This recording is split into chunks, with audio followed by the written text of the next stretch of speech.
Le cœur de Job, c'est quel type de cœur au fait? Le cœur de Job est ce type de cœur qui s'attache à Dieu d'abord. Voilà pourquoi Dieu te laissera avoir Isaac. Mais lorsqu'Isaac va grandir, il va dire: mets Isaac sur l'autel. Avant même que tu ne bénéficies d'Isaac, il va te demander de lui mettre sur l'autel. Parce qu'il veut te donner le cœur de Job. Le cœur de Job, c'est le cœur que la plupart d'entre nous manquent en ce siècle présent. Peut-être que dans cette salle, il n'y a qu'une seule personne qui a le cœur de Job. Ça peut être peut-être ma soeur là, au fond, je ne sais pas. Peut-être que c'est mon frère qui est de l'autre côté. Mais il est très difficile d'avoir le cœur de Job. En ce siècle présent, il y a beaucoup de prières, beaucoup de parleurs en langue, mais très peu qui ont le cœur de Job. Dis à ton frère, quel cœur as-tu? Le cœur de Job. C'est le type de cœur qui se fait de plus en plus rare. Que ce soit dans les églises, que ce soit dans la vie. Très rare. Les chrétiens ont beaucoup de choses, cherchent beaucoup de choses, mais n'ont pas le cœur de Job. Avant de t'expliquer ce que c'est le cœur de Job, laisse-moi d'abord te dire que Dieu, pour plusieurs raisons, peut te faire vivre cette armée. Pour plusieurs raisons. Et certaines raisons, on ne pourra jamais les prêcher parce qu'on ne le connaîtra pas. C'est dans le cœur de Dieu. Mais la plus grande, c'est le cœur de Job. Aider un homme, une femme, d'avoir le cœur de Job. Tel que nous sommes là, la plupart d'entre nous, nous avons le cœur pour avoir une promotion. Qui a dit Amen? Ouais, parce que quand tu dis Amen, ça veut dire que je suis d'accord. Et c'est vrai que tu dois être d'accord, parce que c'est vrai. La plupart d'entre nous, nous avons le cœur pour avoir des maris, des femmes. Qui a dit Amen? Tout le monde veut se marier. La plupart d'entre nous, nous voulons avoir des enfants. D'accord. Nous voulons avoir des belles maisons. Nous voulons aussi avoir des très belles voitures. Oui, oui. Nous voulons être très bien habillés. Mais très peu nous cherchons le cœur de Job. C'est quoi le cœur de Job? On va lire ce que c'est. Au lieu que je l'explique, on va d'abord lire. Jean 12, 25. Jean 12, 25. Pour vous qui écrivez, écrivez aussi Matthieu 10, 37. On va lire les deux versets. Commençons par Jean. Jean 12, 25. Celui qui aime sa vie la perdra. Mais si quelqu'un aime Dieu plus que sa vie, ça c'est ma version, hein? Moi j'ai parole de vie. Mais si quelqu'un aime Dieu plus que sa vie dans ce monde, cette personne gardera sa vie et elle vivra avec Dieu pour toujours. Je reprends la parole parce qu'il y a quelqu'un qui a raté de dire Amen à la parole de papa. Je reprends. Celui qui aime sa vie la perdra. Mais si quelqu'un aime Dieu plus que sa vie dans ce monde, cette personne gardera sa vie et elle vivra avec Dieu pour toujours. L'assemblée a dit 3 Amen. Quand on ne dit pas Amen à la parole de papa, tu deviens très suspect, on va t'envoyer le feu. Matthieu 10, 37. J'espère que vous avez retenu ce qui est écrit dans Jean. Matthieu 10, 37.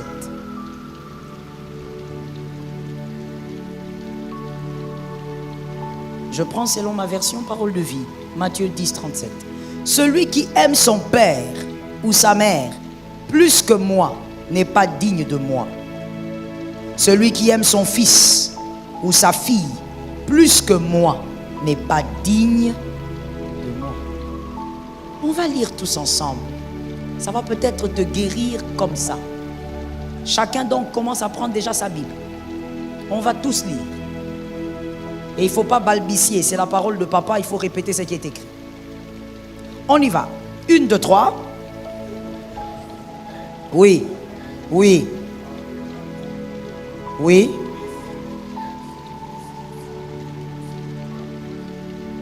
Amen. Vous avez lu trop vite, on va aller doucement. Parce qu'il y a des gens, quand vous lisez doucement, ils arrivent à retenir et à comprendre. Nous n'avons pas tous la même intelligence. Nous reprenons. 1, 2, 3. Oui. Et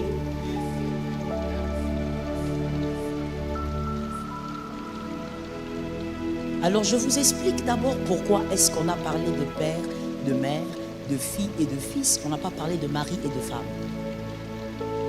On devrait continuer le verset en parlant aussi de mari et de femme. Mais je ne sais pas chez vous, est-ce que vous voyez ça chez vous? Parce que chez moi il n'y en a pas. Peut-être que chez vous il y en a. Est-ce qu'il y en a chez vous?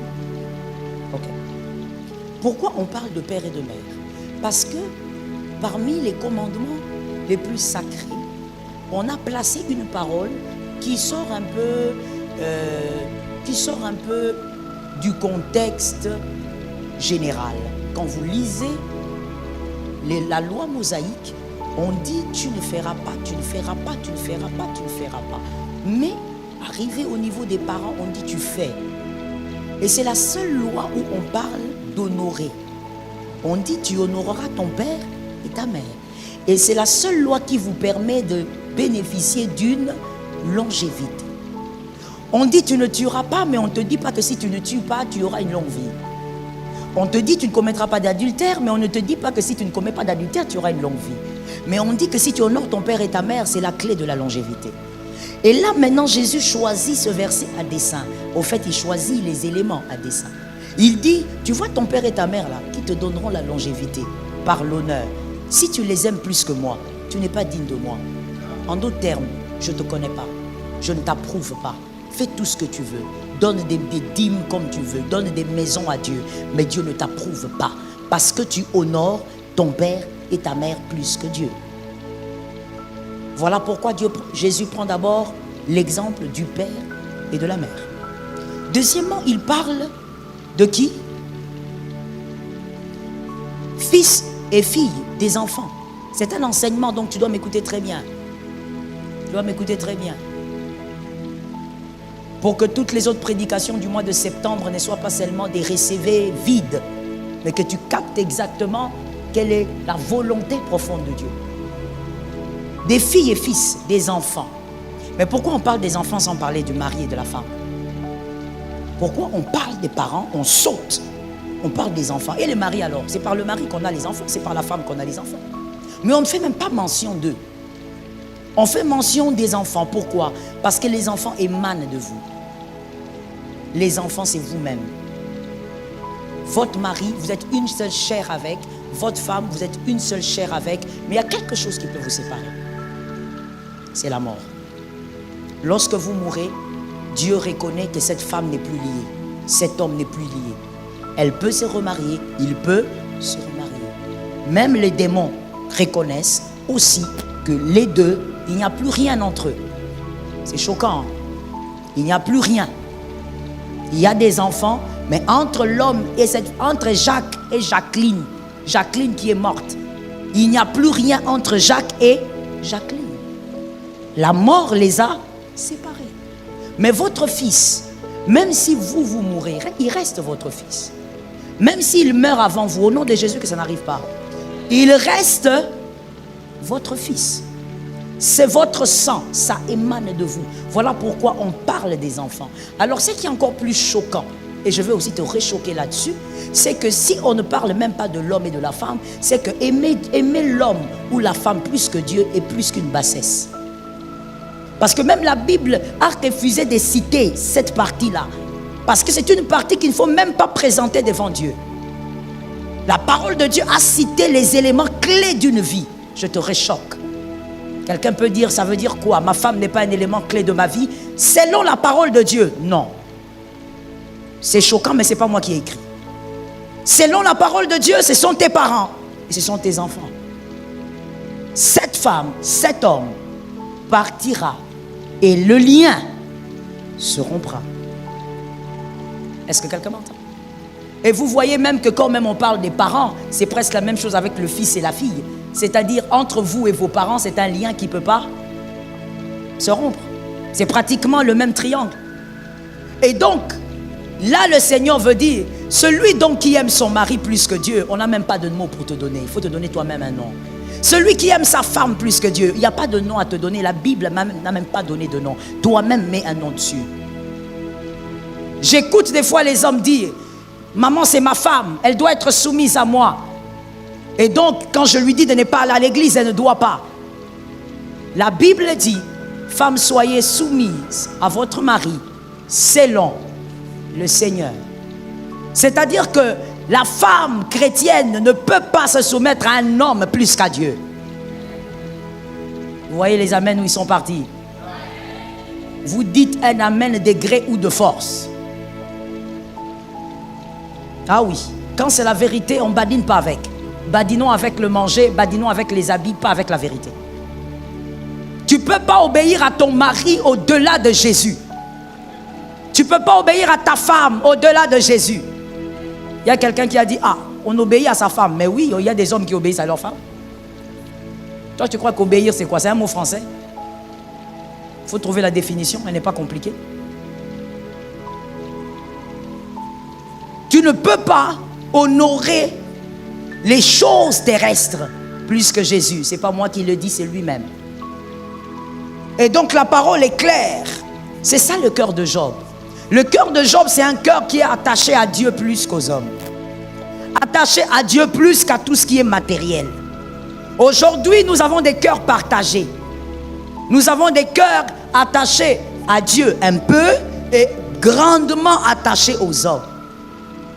Grandement attachés au matériel. Où sont les Shadrach, les Meshach, Abednego, qui pouvaient dire, nous n'allons pas nous incliner devant ça.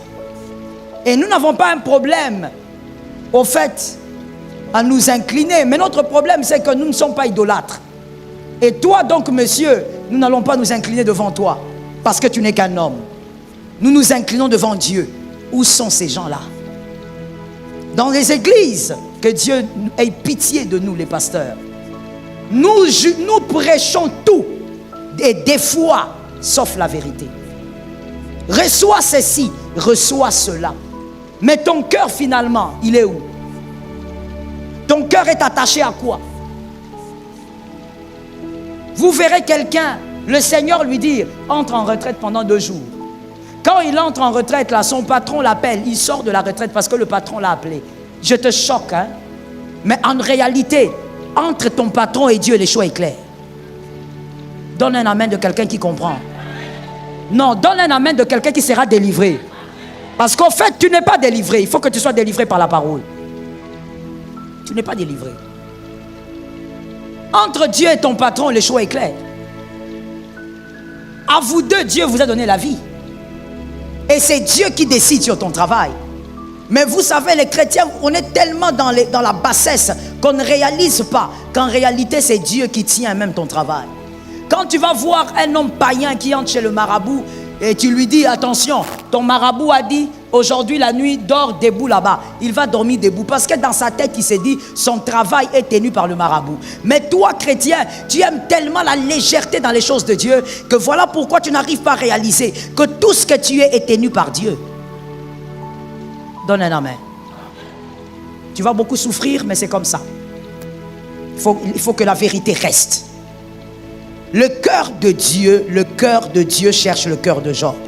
Pourquoi Dieu va envoyer l'armée? Pourquoi il va des fois t'arracher les choses que lui-même t'a données? Parce qu'il doit t'apprendre à te détacher des choses du monde. Que tu sois attaché à lui d'abord. Voici la bassesse humaine. Et nous sommes tous dans cette bassesse. La bassesse humaine, c'est quoi? C'est d'aimer le don plus que le donateur. Ça, c'est l'homme. Et quand je dis l'homme, ce n'est même pas seulement païen, même chrétien. Voilà pourquoi je dis que nous sommes tous dans cette bassesse sans exception. Même le pape. La bassesse humaine, c'est de vouloir aimer le don plus que le donateur, comme des gamins. Celui qui t'a donné le bonbon, tu commences à aimer le bonbon plus que celui qui t'a donné le bonbon. Et nous sommes comme ça même dans les relations humaines. Nous sommes comme ça. Pourquoi les hommes aujourd'hui sont ingrats? Pourquoi les femmes sont ingrates? Celui qui t'a fait du bien, Aujourd'hui, tu aimes le bien et tu l'as oublié. Tu as oublié que c'est cette femme-là qui t'avait appris comment mettre les talons. Mais comme tu mets aujourd'hui des talons à 300 $, c'est fini. Tu commences à aimer ça plus que celui qui t'avait appris. Un monde d'ingrats. C'est ce que l'apôtre Paul avait dit. Les hommes fanfarons, orgueilleux, amis de l'argent. Ingrats.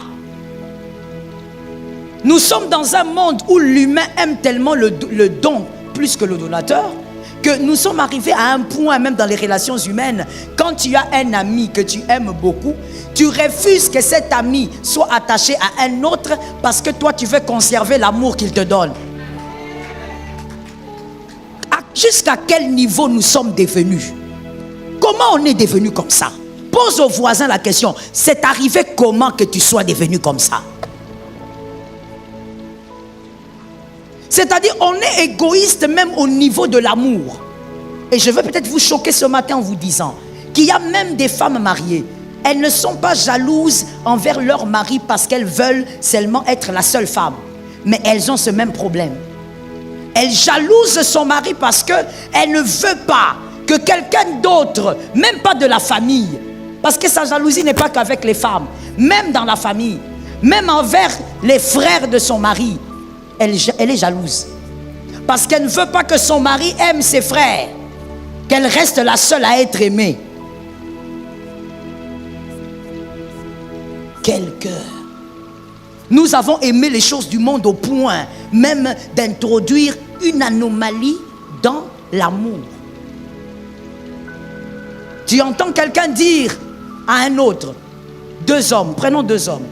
Tu entends Jacques dire à Louis, Louis, fais attention avec Enoch, fais attention. C'est un garçon très dangereux. Moi, je le connais. Mais le problème, c'est quoi? Il ne veut pas qu'Enoch fréquente aussi l'autre. Parce qu'il veut être le seul à manger l'amour. Que quelqu'un me dise manger l'amour. Ne me regarde pas comme ça, réponds-moi, dis-moi manger l'amour. Il veut être seul.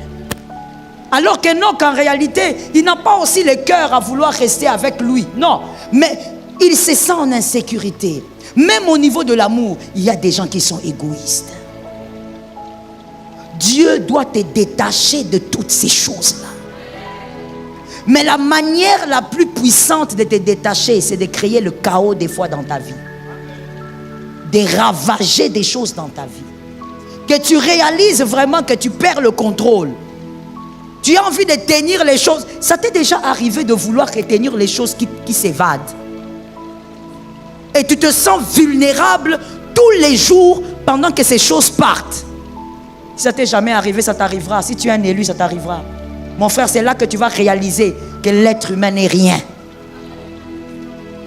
Le lundi là, tu es en train d'essayer de retenir les choses, les circonstances. Mais tu sens que avant le lundi soir, tu perds la moitié. Mardi, ça pourrit. Tu te poses la question, mais qu'est-ce que je dois faire? J'ai prié, je me suis fatigué. Et même quand tu pries, je ne sais pas pour toi, mais pour moi, quand j'ai prié, Dieu me disait, tais-toi. En d'autres termes, je n'écouterai pas ce que tu as dit. Pourquoi? Parce que je n'avais pas compris à l'époque. C'est lui qui envoie l'armée. Il doit te détacher de certaines choses. Dieu n'est très jaloux. Dieu a une jalousie saine mais puissante. Il ne permettra pas que tu aimes quelqu'un plus que lui.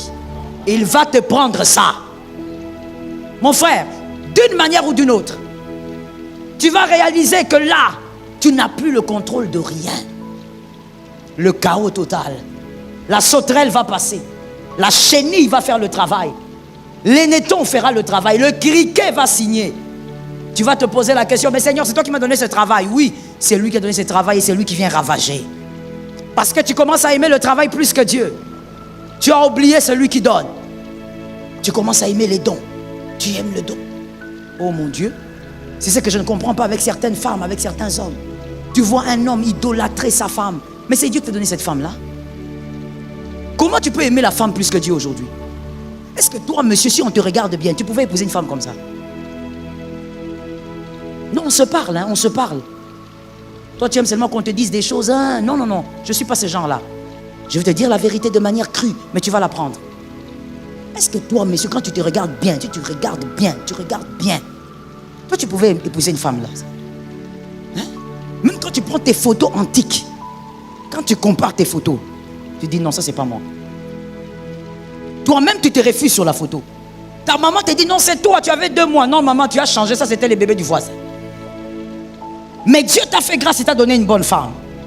Non seulement bonne mais belle. Mais aujourd'hui tu commences à aimer ta femme plus que celui qui a donné. Mais c'est quelle façon de vivre? C'est quel mental? Tu as oublié le Dieu qui t'a donné. Il y a quelque chose de choquant aussi qui me choque sous le soleil. Tu verras une femme tout abandonner, tout en ce qui concerne Dieu pour s'occuper de ses enfants. Mais attends, c'est quel type de maladie qui t'a commencé? Tu as oublié celui qui fait naître.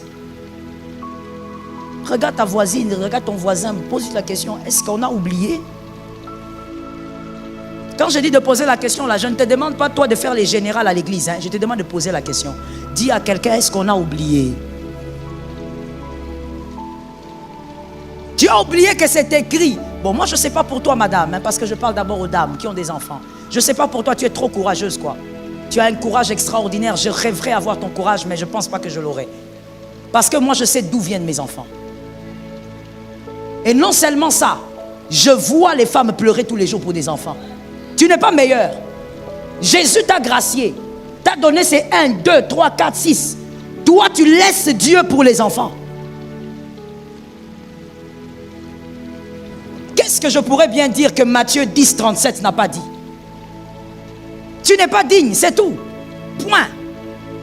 Tu n'es pas digne. Tu es peut-être digne d'être le fils de ton père, mais tu n'es pas digne de Jésus.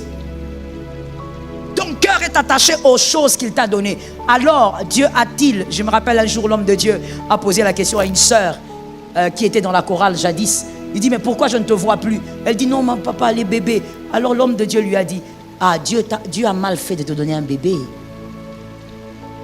Et elle était là, en train de sourire. Vous voyez les gens quand les gens sont ignorants. Hein? Il y a des choses, des fois, quand on te dit, il ne faut pas sourire, il faut pleurer. D'autres choses aussi, quand on te dit, ne souris pas, commence à demander pardon au Seigneur. Quand l'homme de Dieu est parti, j'ai appelé la fille là, j'ai dit, toi, tu es vraiment quel genre de fille? Qui t'a engendré? La phrase qui est sortie là, tu as trouvé ça bien? Va demander pardon. Et demande à l'homme de Dieu de prier pour toi pour que tu te détaches de ce genre de comportement-là. Écoute-moi très bien. Pour Dieu, on ne trouve pas du temps.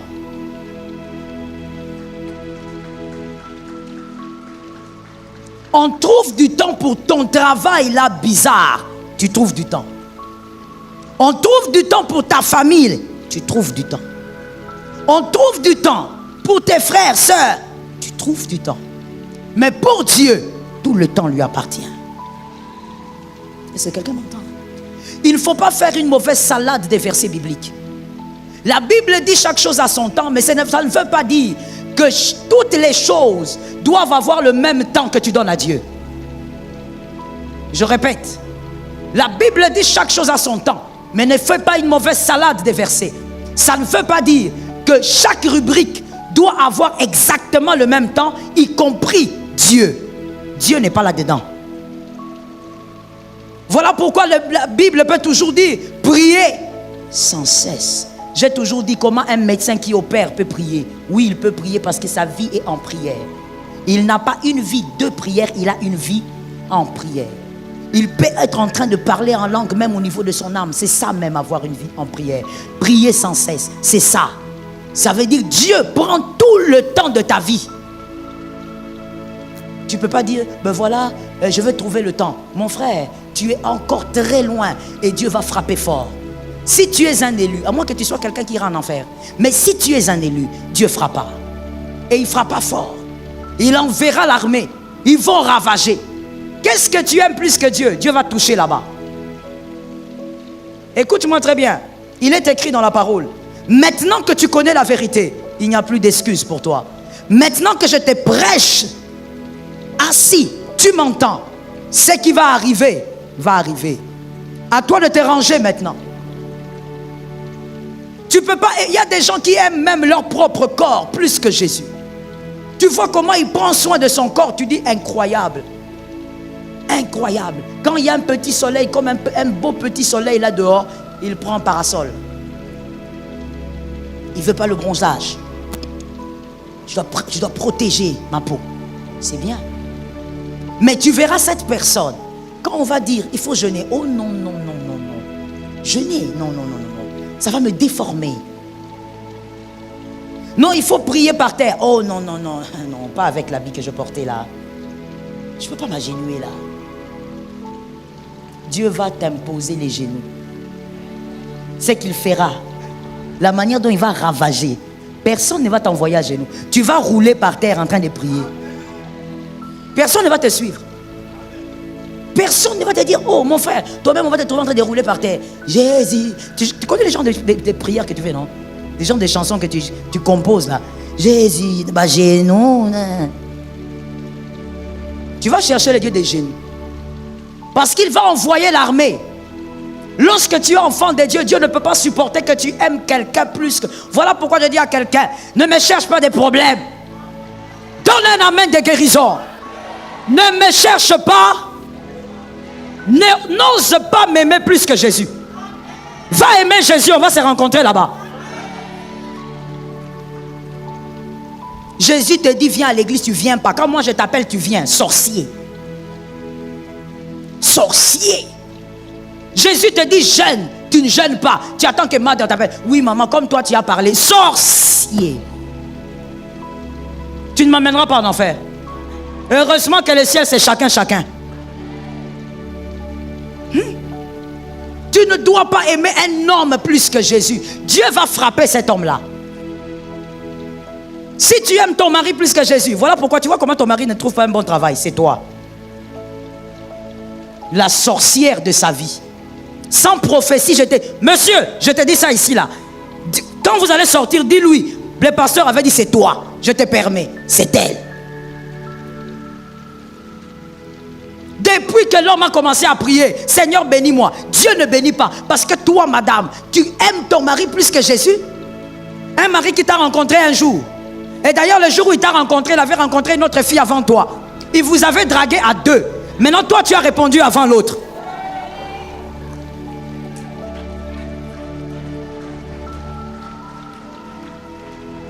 Tu ne savais pas, hein? Je t'informe. Il avait d'abord dragué quelqu'un. Et des fois, même quand il est seul dans la chambre, il dit, ah, Judith, pourquoi il n'avait pas répondu avant? Mais c'est à cause de cet homme-là que toi, tu méprises Jésus. Ah, Jésus est seul sur son trône. Cet amen est bizarre, donne un amen. Jésus est seul sur son trône. Jésus va détacher ton cœur des hommes, du matériel. Il va envoyer le chaos. C'est là que tu te rendras compte que l'homme est limité. Les matériels ne peuvent rien faire. Oh God. Oh God. Je me rappellerai de cette petite fille. Ça a toujours été un poignard dans mon cœur, cette petite fille. Je ne sais même plus si ça s'est fait cette année ou pas. Des fois, ça me traumatise. Elle était collègue à ma fille. Et puis ma fille m'a appelé pour me dire qu'il faut prier pour elle. Elle souffrait d'une maladie. Et en priant pour elle, le Seigneur était en train de me dire, elle part. Il faut l'amener à me recevoir. J'ai dit à ma fille, on va prier pour elle. Est-ce qu'elle te texte? Elle me dit, oui maman, elle me texte. J'ai dit, d'accord. Quand elle va te texter, tu vas me dire. Et je lui ai dit, il faut faire recevoir à ton ami Jésus. Alors ma fille me regarde et me dit, maman, c'est qu'elle va partir. J'ai dit, elle va partir. À un moment donné, j'ai dit au Seigneur, pourquoi tu ne peux pas seulement guérir? Parce que de toutes les manières, la guérison est un acquis. Et le Seigneur m'a dit, je suis libre.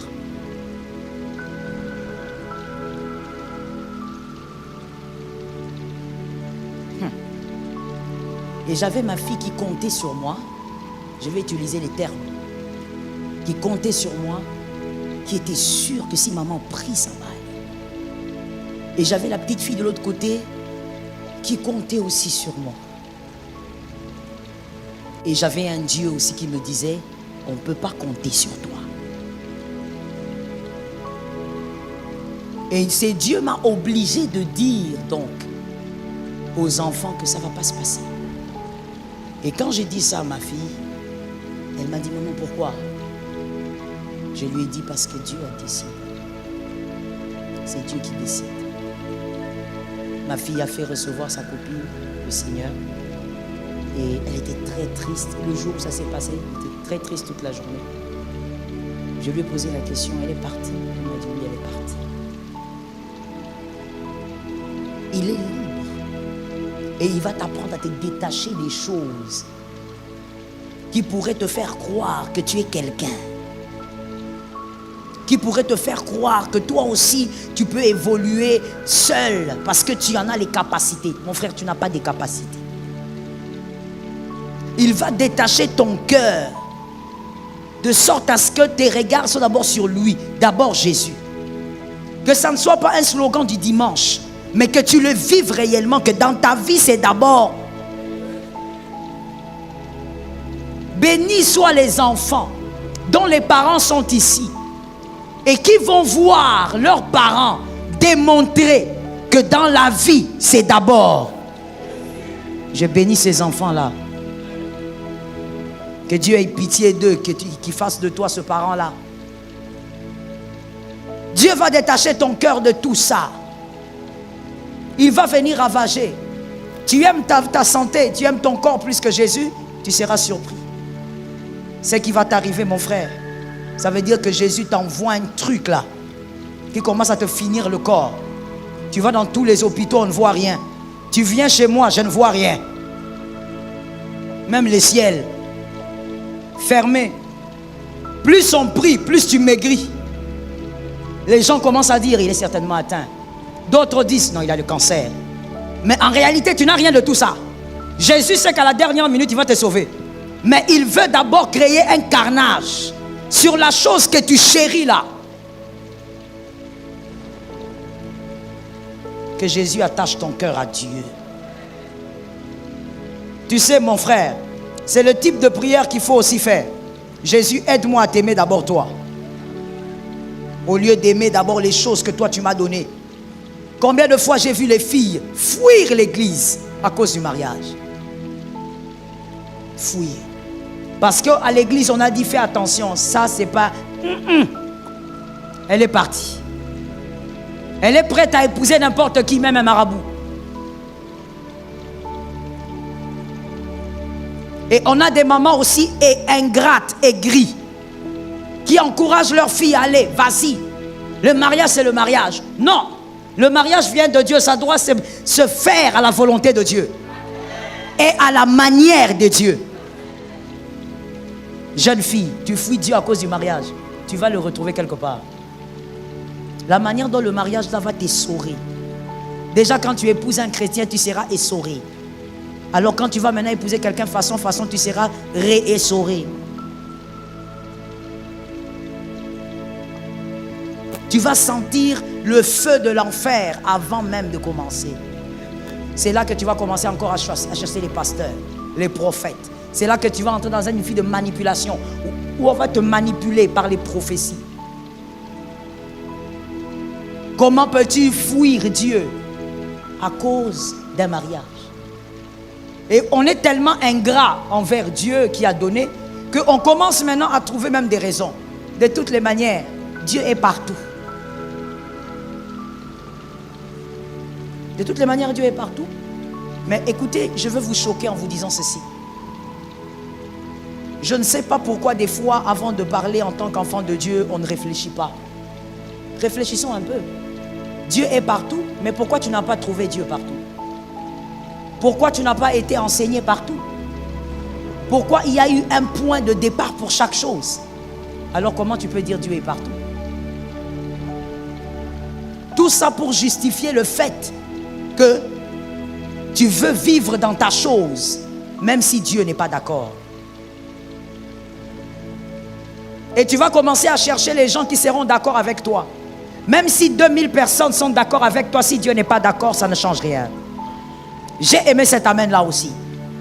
Même si 40 millions de personnes t'acclament, Dieu n'est pas d'accord avec toi, ça ne changera pas. La voix du peuple n'est pas la voix de Dieu. C'est diabolique ce truc-là. Je ne sais même pas d'où il sort. La voix du peuple n'est pas la voix de Dieu. Non. Plusieurs fois le peuple a dit oui. Dieu n'était pas dedans. Fais attention mon frère. Dieu va s'organiser. Enoch, est-ce que tu m'entends? Tu es sûr? Dieu va s'organiser pour que tout ce que tu chéris soit entaché de sa puissance. Qu'est-ce que tu aimes plus que Dieu? T'habiller? Il va te garder avec cette chemise pendant longtemps. La chaussure là, il va te garder avec pendant longtemps. Il y a des gens qui vont passer pour dire, oh, j'avais une chaussure pour le frère là. Bon, quand j'arrive à la maison, je lui donne. Sur le chemin, Dieu donne un esprit d'amnésie. Frappé, amnésie.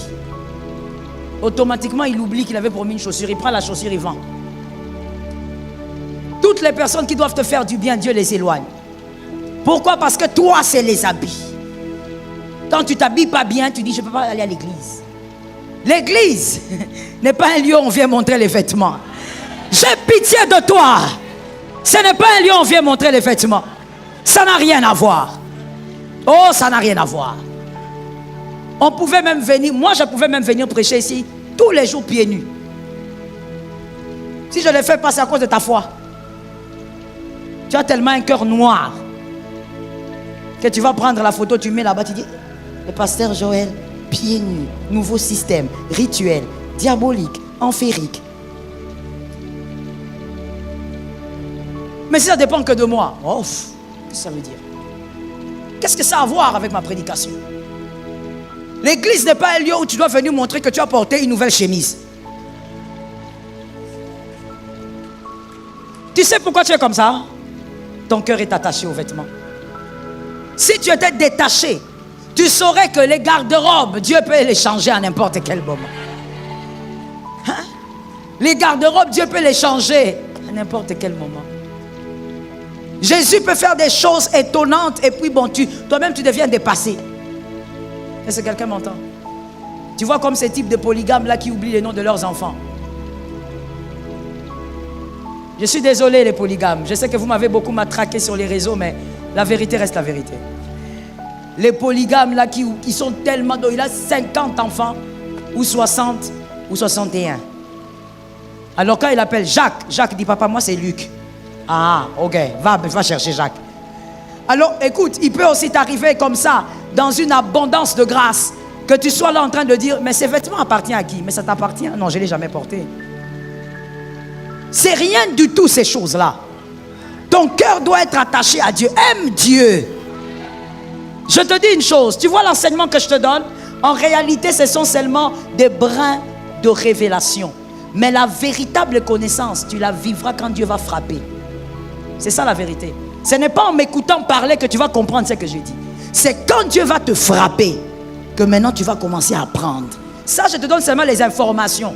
Tu vois, c'est comme tu regardes les infos, on te dit, demain, il y aura coupure de courant. Pendant que tu regardes, il y a le courant, non? Puisque tu suis la télé. Ce n'est qu'une information. Mais demain, là, tu vas vivre la coupure.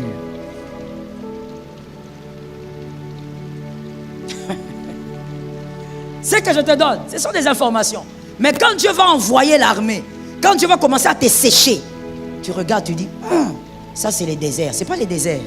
L'armée, c'est pour t'arracher ce que tu aimes plus que Dieu. Pour t'apprendre qu'il faut rentrer vers Dieu. Celui qui a donné doit être honoré plus que le don. Je dis amen aussi. Celui qui a fait du bien doit être honoré plus que le don. Voilà pourquoi vous verrez qu'à l'assemblée de ma campagne, nous ne blaguons pas avec les actions de grâce. Nous les donnons avant les offrandes. Il ne faut pas croire que c'est une liturgie seulement organisée, humaine. Non. Chaque chose a son pesant d'or dans l'église. On commence avec même avant les dîmes. Parce que dire merci à Jésus, c'est plus que lui donner la part qui lui revient. Savoir dire que Jésus, merci. Tout a commencé avec toi.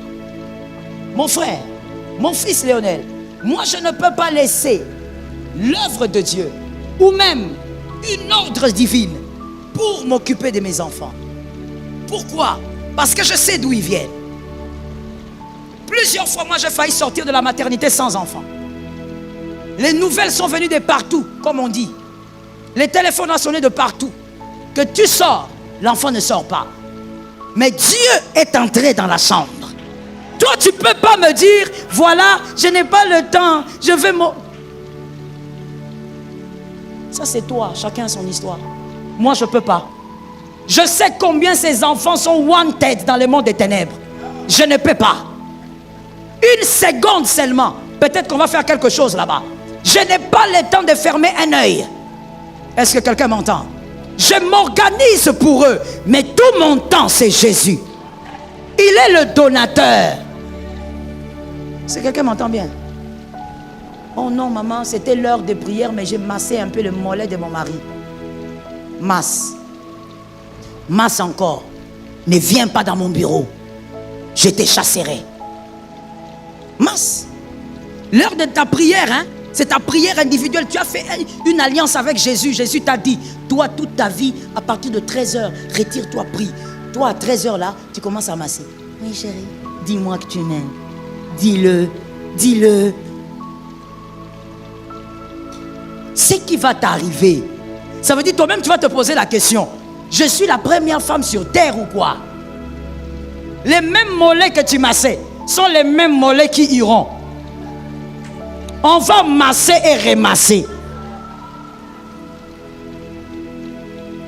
Fais attention avec le cœur que tu dois donner à Dieu.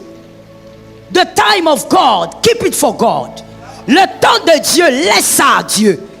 Trouve le temps pour ton business. Trouve le temps pour ton travail. Trouve le temps pour ta famille. Le temps de Dieu doit rester large. Voilà pourquoi l'apôtre Paul a dit quelque part, mariez vos filles, mais moi je vous conseille de ne pas.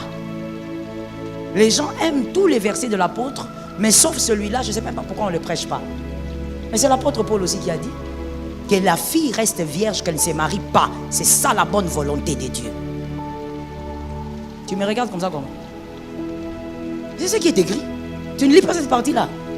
Donc si l'apôtre Paul venait aujourd'hui dans nos églises d'aujourd'hui, il sera choqué de voir comment les filles, mariage, nakangi. Tu attires les mariages en ordre et en désordre dans tous les sens. L'apôtre Paul sera choqué, il va dire, mais c'est quoi cette histoire? Moi j'avais déjà écrit parce que j'ai réfléchi que